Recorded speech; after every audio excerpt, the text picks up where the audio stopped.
समस्या ऐसा नहीं है कि एक तरफ सारे सवर्ण खड़े हैं, दूसरी तरफ SC/ST OBC खड़े हैं। आपके शासकों में भी SC/ST OBC खड़े हैं। बौद्धिक आतंकवादी जो आज हमारे समाज में मौजूद हैं, मैं दिल से कहता हूं कि उनको देख कर नमस्कार करने का मन नहीं करता। जजों के बेटे जब गे होने लगे तो लगा कि भाई हाँ, जजों में भी गे को अधिकार दे देंगे। ये अपनी मजबूरी को लोग महानता न साबित करें।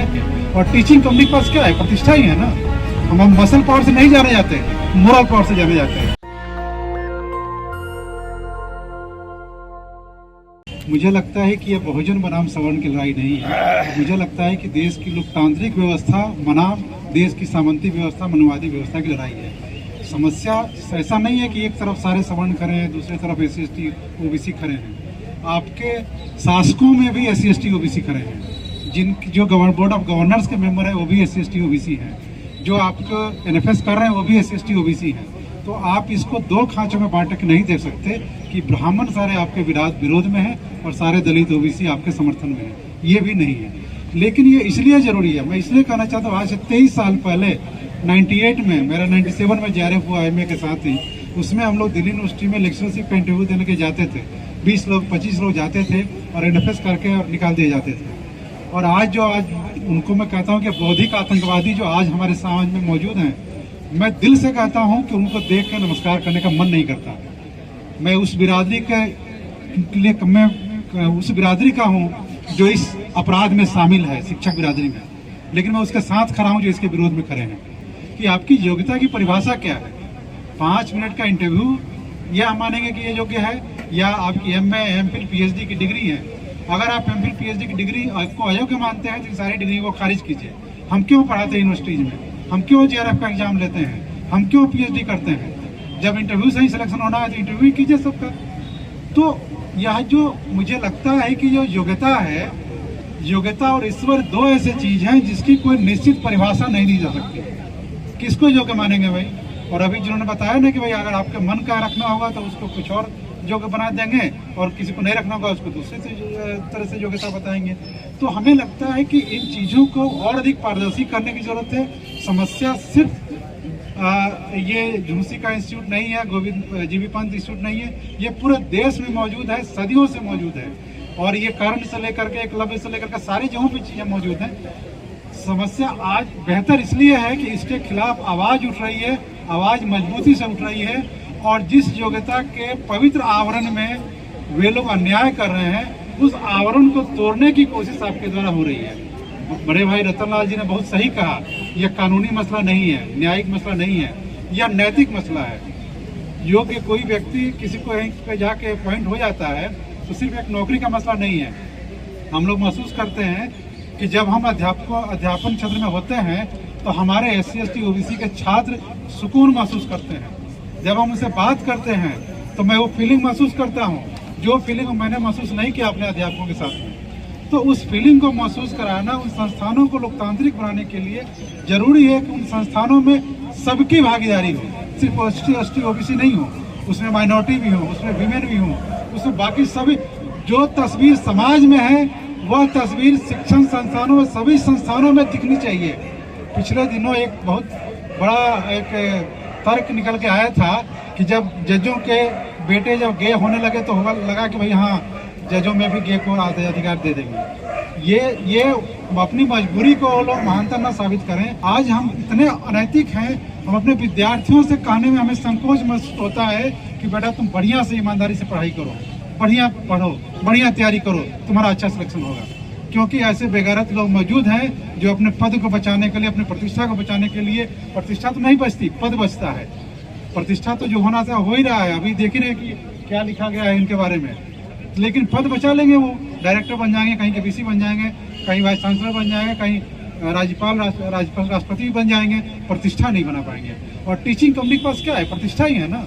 हम मसल पावर से नहीं जाने जाते, मोरल पावर से जाने जाते हैं। और हमारी बिरादरी के लोग उस मोरल पावर का हनन कर रहे हैं।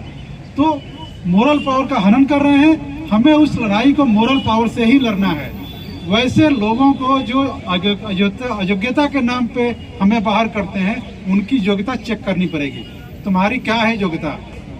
तुम्हारी अपनी योग्यता क्या है? जब उनकी योग्यता को उनके फेसबुक पे, उनके कार्यक्रम में, उनके लेखों में उनके वाल पे जाके जब चेक करेंगे तो वे नैतिक रूप से मजबूर होंगे इस अनैतिक काम को करने के लिए।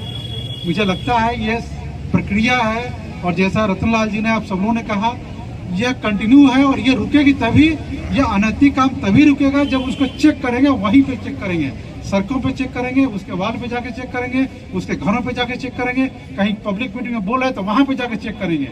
क्योंकि ये सारे लोग हैं जो जिनका चेहरा बहुत लोकतांत्रिक है, बहुत दलित समर्थक है, बहुत महिला समर्थक है, बहुत ही एक बेहतरीन चेहरा लेकर के आते हैं, और अंदर ही अंदर कितने कलुषित मानसिकता को लेकर ढोते रहते हैं। तो ये जरूरी है।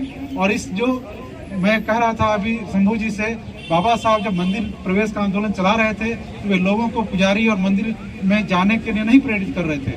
उनको लग रहा था कि ये मानवता के पक्ष का मसला है। अगर एक व्यक्ति के मानवाधिकार है कि आप मंदिरों में जाना चाहिए तो इस वजह से जाना चाहिए, और आप जब अयोग्य करते हैं किसी को, उसकी सारी प्रतिभा, उसकी सारी जमात, उसकी सारी डिग्री को अयोग्य करते हैं, तो यह मानवता के प्रति अपराध है। किसी एक व्यक्ति को बाहर करना फिर किसी को बहाल कर लेना, यह नहीं है, एक रूटीन प्रक्रिया नहीं है। और उस मानवता के प्रति अपराध को, उसके खिलाफ हर मानवाधिकार समर्थक व्यक्ति को खड़ा होना चाहिए। आप सब लोग इसके साथ खड़े हैं।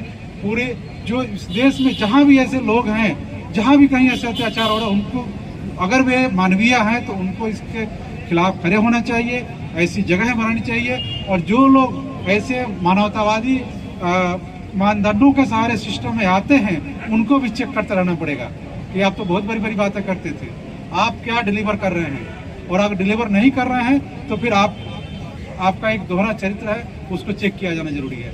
आप जब इस मोरली चेक करते रहेंगे तो वे मजबूर होंगे। और ये उचित मंचों पे सही तरीके से, मैं विवेक राज जी से आज मिला हूँ, लेकिन मैंने हजारों टीचर्स को विवेक राज जी का मैसेज भेजा है, वो RTI वो एप्लीकेशन का मैसेज भेजा है। लगातार आप समुचित जगहों पे विरोध करेंगे, रणनीतिक रूप से विरोध करेंगे तो वे मजबूर होंगे, क्योंकि उनको लग रहा है कि उनकी मजबूरी, अब उनका जो एक आवरण है वो टूट रहा है, उनका भ्रम जो टूट रहा है, और जो सजग हैं, सचेत हैं, होशियार हैं, उनके भ्रम को तोड़ने में लगे हैं। इसी उनके भ्रम को तोड़ने का आंदोलन लगातार चलता रहे, और यह जो तोड़ने की जो प्रक्रिया है वे समाज के जो कह सकते हैं कि मुक्तिकामी सोच वाले लोग ही कर सकते हैं। आप सब लोग उसके हिस्सेदार हैं। मैं आप सब लोगों को हार्दिक अभिनंदन करता हूं, और मुझे खुशी भी है कि यह मुझे लगता है, देखिए अक्सर हम लोग अपने आंदोलनों को इग्नोर करने लगते हैं, अपने बुजुर्गों को। हर आंदोलन एक बेटन रिले की तरह होता है। हमारी पिछली पीढ़ी ने जो संघर्ष किया उसका एक बेहतर परिणाम हमें मिला। हमें कुछ बेहतर करना है ताकि अगली पीढ़ी को हम हैंड ओवर कर सकें। वो बेटन रिले में धावक दौड़ता है अपने बेटन, फिर किसी और को पकड़ाते थक जाता है।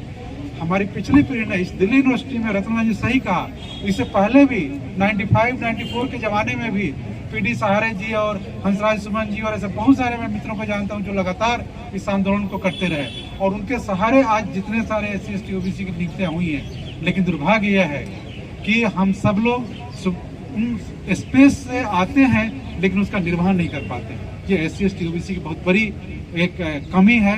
उस कमी को भी चिन्हित करते रहने की जरूरत है। और उनको अक्सर इस समय लोग कह रहे हैं कि भाई OBC तो कांवड़ होने जा रहा है, वो क्यों करेगा। आप अपने समाज के, अपने व्यक्ति को गाली मत दीजिए, उसको अपने साथ ला करके अपनी ताकत बनाइए। आज वो दूसरे की ताकत बना हुआ है, वो आप उसे अपनी ताकत बनाइए। जब आप अपनी ताकत बनाइएगा तो जो दूसरा उसको अपनी ताकत बना के आपके ऊपर आपका बेजा इस्तेमाल कर रहा है वह कमजोर होगा और सिस्टम अधिक लोकतांत्रिक होगा। तो कभी भी आप अपने आंदोलनों पे, आपकी आवाज़ उठाने वालों पे संदेह मत कीजिए, उनके हाथ को मजबूत कीजिए। जो लोग इस लड़ाई में आ रहे हैं उनको समर्थन दीजिए, और उसके बाद आप देखिए कि आपकी लड़ाई जो हम 10 साल में अचीव कर सकते हैं हम 1 साल में कर सकते हैं।